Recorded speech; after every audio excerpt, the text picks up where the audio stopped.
Hey, lovey-doveys. Auntie Kookoo has another true crime murder story for you on this spooky Saturday, shall we say. But before I get into the details about how this ex-girlfriend murdered her paraplegic boyfriend, don't forget to like, share, and subscribe to my YouTube channel, Storytime Auntie Kookoo, Kookoo. And if we're already on YouTube, click that bell, baby. Do it. Let's get into the deets, right? Let's hear about it. So I like to call this one the I did a bad thing, because that's literally what she said when she called 911. But, you ready? Key players? I'm going to give them to you. Number one key player, we have Ruby Kate Corsi, but she goes by Katie. She is 27 years old, lives in Georgia, and she was dating a very handsome man named Troy Maine Johnson, 33 years old. Let me tell you something about Troy. Not only was he super sweet and handsome, but when he was 11 years old, he was playing with a friend, and a friend pulled out a handgun and accidentally shot Troy. So since Troy was 11 years old, he is pretty much completely paralyzed. He's a paraplegic, which neither one of his legs work. But from all the information I've been able to find over the years, he really only had good use and function of one arm. So he was confined to his wheelchair and relied on that. I just want to get that out there to begin this story. So Katie and Troy, they dated, whatnot, but they broke up. It happens, right? But they remain friends. So they are friends, and at one point in time, which I'm not even going to say one point in time, because the day was March 14th, 2017, that Katie showed up to Troy's grandma's home. Both of his parents are deceased. He lives with his grandmother. The guy's had a rough life. But Katie shows up to his grandma's home and is like, oh, I'm going to run some errands. You want to come with me? And he's like, yeah. Leaves his wheelchair home, which, red, green light, red light, whatever you want to call it, light bulb. Grandma knows he's coming back. Obviously, he's leaving a wheelchair here. They're probably just going to ride around, run a couple quick errands, be back. They leave. Needless to say, Grandma never sees him again alive. So they go off and they're running errands, and as they're driving around, at one point in time, Katie pulls out a meth pipe and starts smoking meth. And Troy, like I said, he's 33 years old, but he's been through a lot since he was 11, and he is so anti-drugs, doesn't get it, doesn't understand it. Not that there's anything to get about it, but he doesn't understand, he's never been around that addiction and that feed, and understanding what she's going through, I guess, is kind of what I was getting from the details. But he's super anti-drugs and got upset. He was like, take me home, I'm out. Smoking meth and shit, I don't want to be here. Shiznit, sorry. And she's like, okay, fine, I'll take you home. She does not take him home.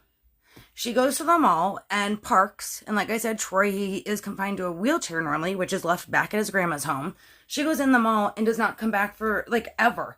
He's sitting in the car. He starts to, panic and get nervous. He calls 911 and is like, I am a disabled gentleman. My wheelchair is at my home with my grandma, and I'm in the mall, and she's gone, and it's been a long time, and, I feel abandoned and trapped. So the police eventually show up. As the police are there talking to Troy, here comes Katie walking out of the mall. Despite the fact that she had just smoked some meth, however long before, she was able to pull her shiznit together enough to talk to these police officers and convince them and explain that miscommunication, Troy wants to go home, we're ex-lovers, just good friends. I will absolutely take him home right now. No problem, got you. To the point the police are like, all right, awesome, thanks, have a good day, glad we could help. Troy's like, all right, thank you guys. Thank you, Katie, for taking me home. Get in the car, drive off. As they're driving, they're going further and further away from Troy's home. And he's like, what the hell? I thought you were taking me home. Whatnot. She's not. So as they're arguing, and I don't know if I said this in the beginning, but they're in Georgia. As they're arguing and whatnot, Katie drives off. Again, she's been smoking meth. Drives off and goes down this deserted road. In her vehicle, which by the way, let me add this in too, is not even her vehicle. She borrowed it from a friend to use to run a couple errands. She drives through this metal gates and stuff out in this isolated area. She's so mad at Troy for calling 911 and trying to get her in trouble. And, he just wanted to go home. He felt abandoned. But anyway, so she drives through these metal gates and stuff like a mad woman out into this isolated area in the middle of nowhere, and opens the door and shoves him out of the car. Like I said, he's a paraplegic. He has, as far as I've been able to find, he's got good use of one arm. So as she's driving, she opens the door and she shoves him out. He falls out of the car and she drives off. Not only does this man not have his wheelchair, but the phone was sitting next to him when she pushed him out. He didn't even have his phone now. So she drives off, leaves him out in this isolated area. It's like a deserted road, no homes anywhere around, no vehicles driving by. And we have a disabled paraplegic man laying on the side of the road in Georgia. Apparently, like, at nights, the temperature was dropping, like, to 20 degrees and lower. Like, I couldn't even imagine being this man. So needless to say, she shoves him out of the car. His phone's still sitting in the seat as she drives off. So he has no wheelchair, no phone. She drives off. She goes on a 2-3 day continued meth binge. Binges it up. And then, finally, after a couple of days, she's got to go home at some point. She shows up to a relative's home. And they obviously, as Troy's family's been like, where's Troy? His chair's here. Where's he been? It's been almost 3 days now. They obviously like, what's going on with Troy? And she says, quote, and I am straight up quoting, I did a bad thing. Her relative's like, what does that mean? Where is he? She's like, he was fussing at me and complaining. So I got frustrated and I just shoved him out of the car and left him on the side of the road. Her relative's like, oh my God. Knowing this was on the 14th, it's like March 17th now. Like I said, we're going on 2.5, 3 days now. So they call 911 and literally Katie says the same thing. I did a bad thing. And that she'd shoved him out of the car and that he's disabled, no phone, nothing, no wheelchair. And she's not even sure of the location. So she plays cat and mouse with them. She's coming off of meth. Like I said, she was on a bender. So she plays cat and mouse back and forth. Finally, the police do show up somewhere. She said something about going through a gate and they find this deserted area.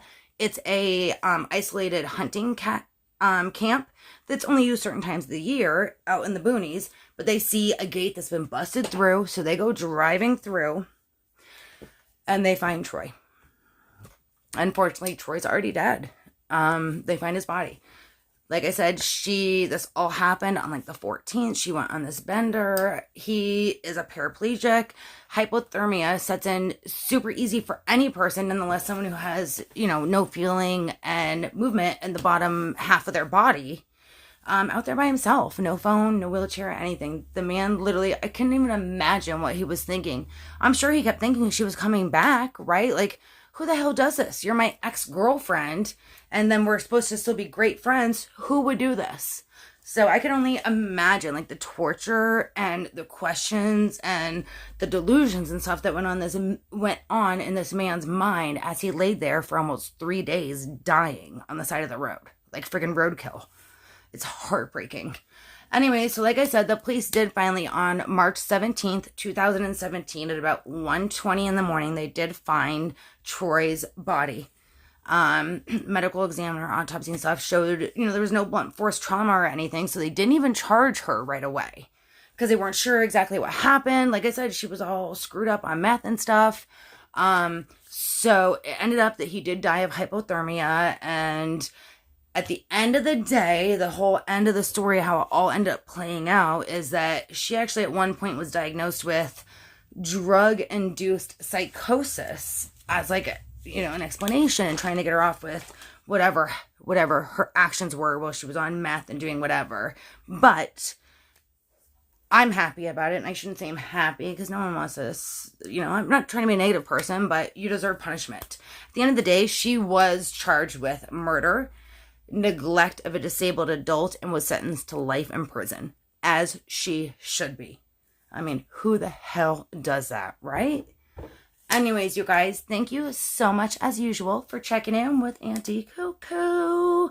I love you. Stay safe, stay kind, do good things, you guys. Be nice to one another.